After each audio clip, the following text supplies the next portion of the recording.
pounds, presenting the challenger, Alexander the Great Volkanovski.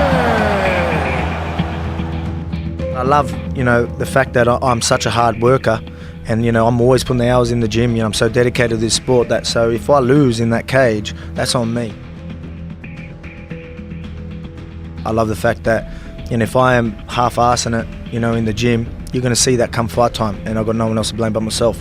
So I've always loved that, and again, I've just always loved martial arts, even boxing, UFC, even before I even started training MMA. I would listen to music, and I would just picture myself winning the world title. And I started. I've been doing it for about not even 10 years, 9 years. So I actually started MMA training as just to keep fit while I was playing rugby league.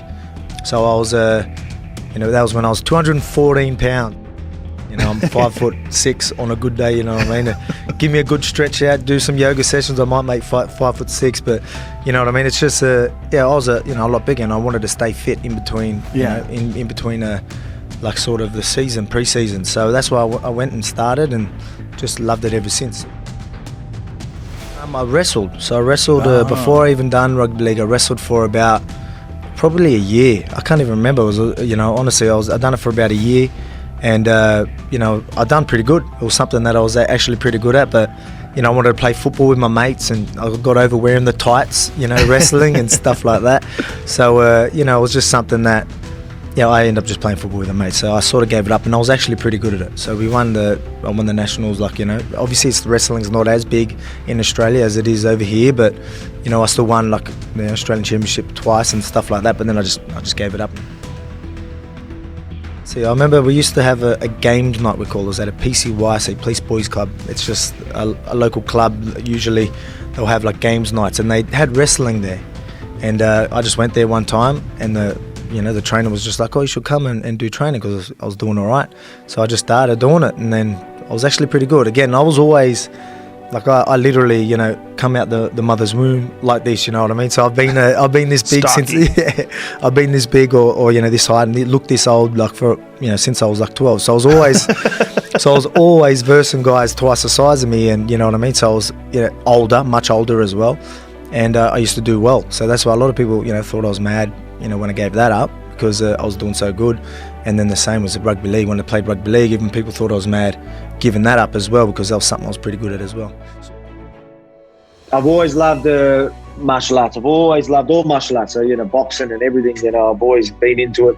UFC especially, I used to picture myself holding the UFC belt before I was even training.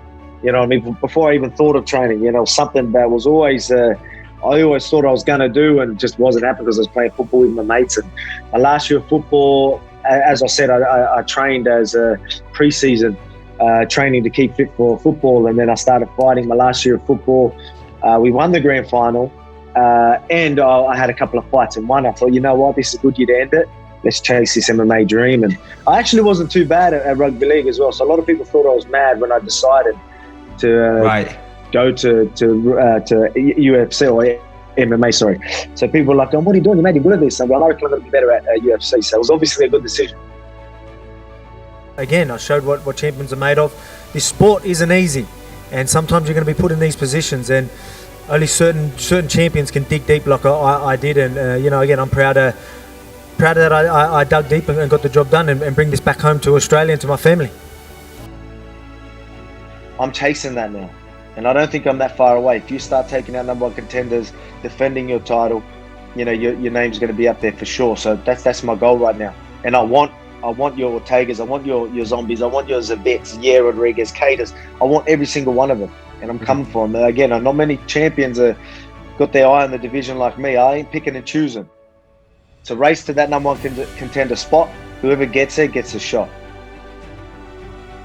I'm not saying I'm perfect, I'm not, I'm far from it, but you know what I mean? I know I try to be the best I can be, and I work hard, I'm disciplined, and all athletes are, not just me, all MMA athletes, and and just all athletes in general. And I think we are good role models, but I mean, again, it's hard to show people that. But I want to show people that we are good role models, and that's what this book is all about. It's all about hard work, discipline, eating right.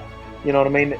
Again, that's what martial arts has always been about. You go in there, it's about respect. You go in, you bow, and you've got to have the right morals and values. And again, I just want to give that back to the younger generation, especially the kids that are going in this sport. They probably feel like they have to be a certain way because that's the persona that they're seeing, type thing. You know what I mean? But you don't. You can make it to the top being you, whether people like it or not. I'm always going to be me, and that's that. I'm just a Aussie bogan. You can call me a bogan or a larrikin or whatever it is, but I'm just a chill dude that's taking out the world at the moment. I'm the world champion. So you know what I mean, and that's it's a little bit of my story. But again, it's all about morals and values, and something that I'm proud of our sport as well. And I just want to show that to the world. It's hey, this is what we do. This is what we always look forward to. It's, we shoot for these ranks to get this belt. They had to pull me up, and again, I'm so composed. I've got the good fight IQ, and I've got the job done. And hey, I'm telling you, I'm going to stay champion for a long time. I mean, that's all I wanted. I just wanted these top contenders to fucking fight each other. Plain and simple. That's all I wanted, you know what I mean? Again, as I told you, I want to find number one contenders. I ain't going to bullshit around and fight easy fights. It ain't like that. That ain't me. I'm just a fucking Aussie bloke ready to take on whoever's fucking next. People got to realise that. Like people are going to sit there and say, you're scared of this, scared of that. I ain't scared of nobody. I've already took out the hardest guys in my division. Back to back, you got, even Chad Mendes, Aldo, to Max. Stylistically, they were the three hardest fights. So again, I'm not the cocky type, as I always say, but I'm confident in all the other matchups that I see in the near future. Records been a big part of it, how I got to the UFC, but performances is everything. So it's always difficult when things don't go to plan, but it's a part of the game. Everything happens for a reason, I try and stay positive. So that's a big part of being an MMA fighter. You got to stay positive because there's a lot of ups and downs and a lot of downs. So I just, stay positive but now I'm here, I'm fighting, and it's good. Hey, I'm next in line 100%. I'm the only one who's undefeated in the top 3 now. I should be ranked number 1. Let's set it up, I wouldn't mind being on the same card in Australia. That'll be a cracker of a card. Let's make it happen.